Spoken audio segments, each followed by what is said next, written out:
तुझ में मगन। अपने हाथों को उठाओ। Thank you Jesus. इस टेस्टिमनी को जब आप सुने, अपने स्पिरिट के साथ सुनना है आपको। जब भी आप गवाही को सुनते हैं, आपको ये स्पिरिट में प्रेयर करनी होती है कि परमेश्वर, जो टेस्टिमनी मैं सुन रहा हूं, मेरी स्पिरिट में एंटर हो। आमीन। तारीफ करो जोर से। अपोस्टल जी, इस बहन का नाम? इस बहन को माइक दे। और इनकी बेटी है साथ में। साथ में कौन है? बेटी है और बेटा है, छोटी और बहन है। छोटी बहन है। ओके, आप बताइए आपका नाम क्या था? आपकी टेस्टिमनी कैसे शुरुआत हुई? बीमारी की क्या था? आप बताओ। मेरा नाम अनीता है, मैं कोलकाता से हूँ और मेरा ये रोग 8 साल से था। और मैं काफ़ी मतलब कि पहले एलर्जी होता था, मतलब ठंड लगने से बहुत ज़्यादा एलर्जी हो जाता था, पर ये सब कुछ नहीं हुआ। काफ़ी साल पहले जब मैं खाना खाने बैठी पापा के घर में, अचानक मैं चावल जब मिक्स कर रही थी हाथ से, बस मेरा नेल निकल गया। और बेसिन में जैसे हाथ धुलने गई तो नेल निकल गया। तो जब बहुत ज़्यादा जलन हो रही थी तो रोने लगी। तो पापा बोले क्या हुआ, सब ठीक हो जाएगा, चिंता मत करो। तो पापा लोग तो मसीह परिवार में थे। फिलहाल तो हम जहाँ पे मेरा शादी पापा लोग करा है, उन लोग मसीह परिवार में नहीं है। फिर भी पापा बहन लोग बोलती थी, छोटी बहन मसीह पर, तो बोलती थी परमेश्वर को मानोगी तो सब ठीक हो जाएगा। फिलहाल मेरी बहन, मेरी बेटी वहीं रहती थी, छोटी बेटी। ओके, इस फोटो को हम जूम करेंगे। जब इनका आपका रोग आपने चेक करवाया तो क्या था ये मेडिकल भाषा में? डॉक्टर ने आके कहा सोराइसिस है। तो और इसका इलाज क्या है? इसका इलाज डॉक्टर ने कहा कि ये सारा ज़िंदगी ऐसी रहेगा। और ये भी बताया कि आप काफ़ी टेस्ट करवाओ, तो किडनी टेस्ट करवाएं और शुगर टेस्ट करवाएं और यहाँ तक और क्या लिखा है इसमें? अपोस्टल जी, इनकी जो स्किन थी, हर रोज मांस उसमें से उतरना शुरू ओके, हुआ। मांस उतरता था। हाँ। तो सफाई कौन करता था? सफाई छोटी बेटी करती थी। ये बेटी करती थी? हाँ। ये छोटी बेटी। और क्या फेस करते थे? क्या लिखा है टेस्टिमनी में? अपोस्टल जी, जब पहले इनका एक नाखून उतरा, धीरे धीरे उस चमड़ी के रोग के कारण इनके सारे नाखून जो थे वो उतरने शुरू हो चुके थे। और इनके बच्चे मुट्ठियां भर भर के बेड से इनका मांस जो था वो इकट्ठा करते थे। डॉक्टर ने बताया कि जब ब्लड टेस्ट हुए, उन्होंने बताया सोराइसिस नाम का रोग हो गया, इसका कोई इलाज नहीं है, मेडिसिन खाओ, लेकिन कोई हल इनको कुछ नहीं मिलता था। डे बाय डे ये रोग इतना बढ़ गया था कि इनको अलग रूम में आइसोलेट कर दिया गया था। वे एक कमरे में इनको बंद करके रखते थे, गंदी स्मेल आती थी। और लोग इनके पास जब आते थे, इनको देख के वो बाहर से ही, कमरे के बाहर से ही बाहर चले जाते थे। इनको देखना भी पसंद नहीं करते थे। धीरे धीरे ये बहन की हालत खराब होती गई और टोटली तो बच्चे, ये बेटी सफाई रखती थी आपके रूम की। हाँ। उस समय क्या कंडीशन थी? खुल के बताओगे? आप तो निकली हैं उस पोजीशन से, कैसा महसूस होता था? क्या होता था? बहुत जलन भी होती थी, दर्द भी होती थी। हम इन लोग को दूर भी करते थे कि मेरे पास मत आओ, क्योंकि सभी लोग बोलते हैं कि वो छूत का रोग हो गया, डॉक्टर भी बोलते हैं। और फिर परिवार के भी लोग, मेरे ससुराल के लोग बोलते हैं ऐसी भोग के मरेगी, ये है वो है, बहुत कुछ। तो बच्चे लोग को दूर करते थे, पर इन लोग जितना आते थे वो उतना देखो, ही क्यों रो रहा है बेटा? लिपट के तो बहुत प्यार करते थे दोनों बच्चे। और अपोस्टल जी, इनकी छोटी बेटी इनको डायपर लगाती थी, डायपर चेंज भी करती थी। ओके, डायपर भी लग गए थे आपको?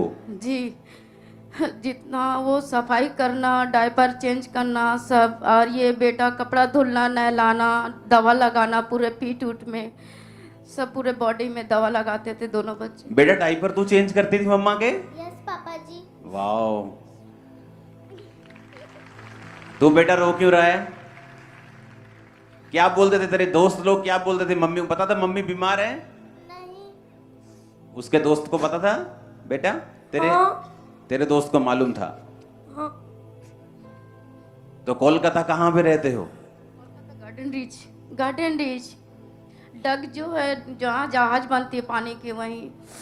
और जो डायपर लगाते थे, क्यों लगाते थे डायपर? वो यूरिन पास हो जाता था, लूज मोशन, अचानक मैं दवा खाती थी, लूज मोशन हो जाता था। तो डायपर लगा के रखने पड़ते थे हाँ। और स्किन उतरती थी, तो बेटी साफ करती थी रूम सारा। दोनों लोग साफ करते थे। जो स्किन उतरती थी, वो स्मेल रहती थी, किसी से मिलते नहीं थे, आइसोलेट कर दिया, अलग कर दिया था आपको। और अपोस्टल जी लोग इनको ताने देते थे कि तू ऐसे ही इसी बीमारी में मर जाएगी।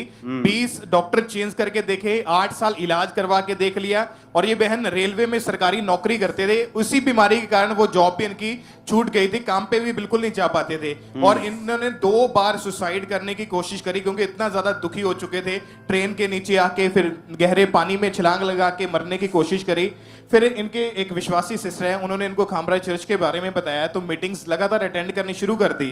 फिर जब चर्च के बारे में आना शुरू किया, परमेश्वर की आत्मा ने छुआ, और 12 मार्च 2023 को इन्होंने व्हाइट कार्ड बनवा के आप जिसे ले हैंड प्रेयर करवाई थी। ओके, वो देखेंगे। कैसे करूं प्रजा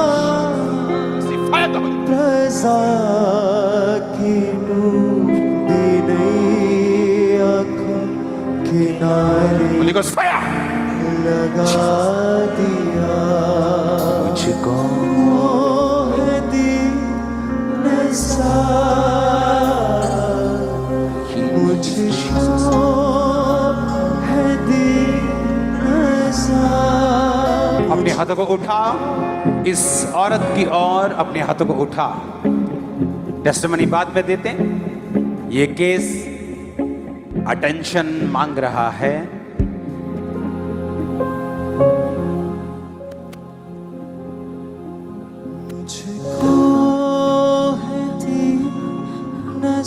ऐसे पेशेंट्स को आप हमेशा इमरजेंसी में रखते हैं, क्योंकि ताकि लोगों को इनसे दिक्कत ना हो।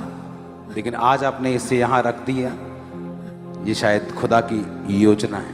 आमीन आमीन आमीन। मुझको है दीन सा, मुझको है दीन सा,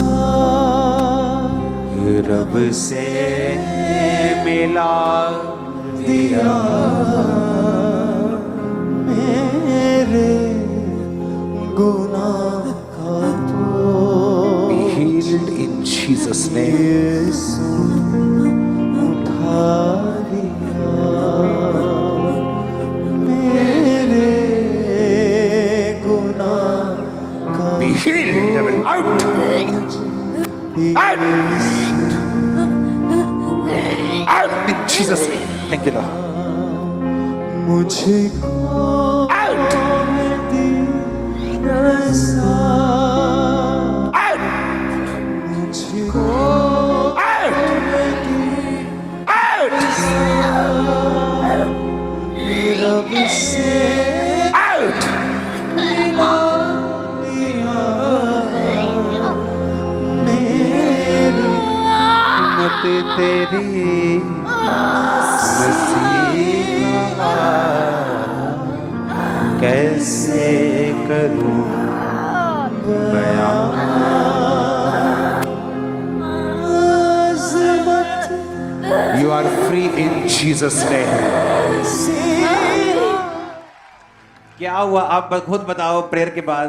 और अपोस्टल जी उस प्रेयर के बाद इनकी बॉडी में ठंडक एकदम महसूस हुई। आपको ठंडक महसूस हुई? हाँ। ओह जीसस। और उसके सेम टाइम से इनकी रिकवरी होनी शुरू हुई। आज 6 महीने हो चुके हैं, इनकी बॉडी बिल्कुल क्लीन हो दिखाओ, चुकी। दिखाओ, दिखाओ। कोई सोराइसिस नाम का रोग नहीं है, टांगे कोई दिखाओ। कोई बीमारी नहीं है, कोई टांगे। जख्म नहीं है।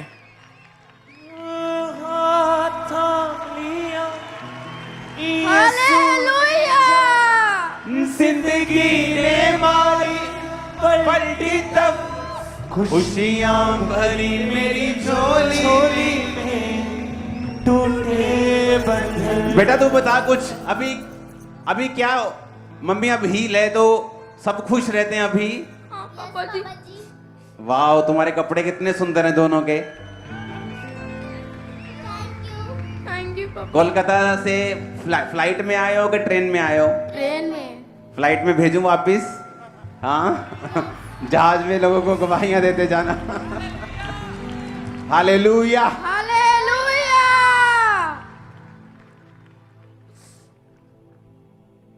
दिखाओ दोबारा से अपने टांगों को दिखाओ जरा, नाखून दिखाओ, टांगों को दिखाओ। खुशियाँ ओ जीसस, मेरी झोली में टूटे बंधन। अपने हाथों को उठाओ। Thank you Jesus. हिलाओ अपने हाथों को। निगाहों का आज जितना वचन आप सुनेंगे, आप फलों को लेके आएंगे।